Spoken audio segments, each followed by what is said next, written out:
ಇನ್ನು air ಸ್ಟ್ರೈಕ್ನಿಂದ 22 seat ಗೆಲ್ತೀವಿ ಎಂಬ ಬಿಎಸ್ವೈ ಹೇಳಿಕೆ ಬಗ್ಗೆ ಪ್ರಹ್ಲಾದ್ ಜೋಶಿ ಪ್ರತಿಕ್ರಿಯೆಯನ್ನು ಕೊಟ್ಟಿದ್ದಾರೆ. ಬಿಎಸ್ವೈ ಹೇಳಿಕೆ 2 ಪಾರ್ಟ್ಗಳಿಂದ ಕೂಡಿದೆ ಅನ್ನೋದನ್ನ ಅವರು ಪ್ರತಿಕ್ರಿಯೆ ಕೊಟ್ಟಿದ್ದು, ಯಡಿಯೂರಪ್ಪನವರ ಮಾತು ಇನ್ನೂ ಕೂಡ ಮುಂದುವರೆದಿತ್ತು. ಎಲೆಕ್ಷನ್ಗಾಗಿ ಮೋದಿ ಅಟ್ಯಾಕ್ ಮಾಡಿಸಿದ್ದಾರೆ ಅಂತ ಹೇಳಿಲ್ಲ, ಅಟ್ಯಾಕ್ ಆಗಿದ್ದಕ್ಕೆ ಒಳ್ಳೆಯದಾಗತ್ತೆ ಅಂತ ಹೇಳಿದ್ದಾರೆ. ಅಲ್ಲದೆ ನಾವು 22 ಸೀಟು ಗೆಲ್ತೀವಿ ಅಂತ ಹೇಳಿದ್ದಾರೆ.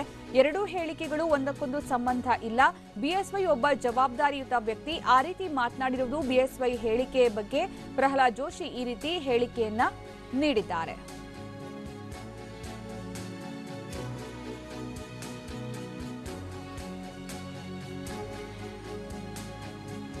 ಇನ್ನು ಪಾಕಿಸ್ತಾನದಲ್ಲೂ ಕೂಡ ಅಪಹಾಸ್ಯಕ್ಕೀಡಾದಂತಹ ಬಿಎಸ್ವೈ ಹೇಳಿಕೆ ಕುರಿತಂತೆ ಈಗ ಬಿಜೆಪಿಯ ಪ್ರಹ್ಲಾದ್ ಜೋಶಿ ಪ್ರತಿಕ್ರಿಯೆಯನ್ನ ಕೊಟ್ಟಿದ್ದಾರೆ. ಏನ್ ಹೇಳಿದ್ದಾರೆ ನೋಡೋಣ ಬನ್ನಿ. ಅಲ್ಲ, ಬಿಎಸ್ವೈ ಅವರು ಅದು 2 ಪಾರ್ಟ್ಗಳಲ್ಲಿದ್ದ ಹೇಳಿಕೆ, ಅದು ಕಂಟಿನ್ಯೂ ಆಗಿದೆ ಅಷ್ಟೇ. ಅದು ಬಿಟ್ಟರೆ ಅವರೇನು ಇದಕ್ಕಾಗಿಯೇ ನಾವು ಅಟ್ಯಾಕ್ ಮಾಡಿದ್ದಾರೆ ಮೋದಿಯವರಂತ ಹೇಳಿಲ್ಲ. ಇದು ಅಟ್ಯಾಕ್ ಆಗಿದ್ದರಿಂದ ಒಳ್ಳೇದಾಗತ್ತೆ, ಅಟ್ಯಾಕ್ ಆಗಿದೆ ಅನ್ನುವಂಥ ಸಂಗತಿಯನ್ನು ಹೇಳಿದ್ದಾರೆ. ಆಮೇಲೆ ನಾವು 22 ಸೀಟ್ ಗೆಲ್ತೀವಿ ಅಂತ ಹೇಳಿದ್ರು. Both are unconnected. ಯಡಿಯೂರಪ್ಪನವ್ರು ಹೇಳಿದ್ದು 2 ಸೆಂಟೆನ್ಸ್ಗಳು ಬೇರೆ. ಅದು ಮಾತನಾಡ್ತಾ ಕಂಟಿನ್ಯೂಷನ್ ಇದೆ ಹೊರತಾಗಿ ಇಲ್ಲಿ ಗೆಲ್ಲೋದಕ್ಕೆ ನಾವು ದಾಳಿ ಮಾಡಿವಿ ಅಂತೇನು ಯಡಿಯೂರಪ್ಪನವ್ರು ಹೇಳಿಲ್ಲ. ಪ್ಲೀಸ್ ಅದನ್ನು ಸುಮ್ಮನೆ ಈ ರೀತಿ ಹೇಳಿದಂಗೆ ಮಾಡ್ತಾ ಇದ್ದಾರೆ.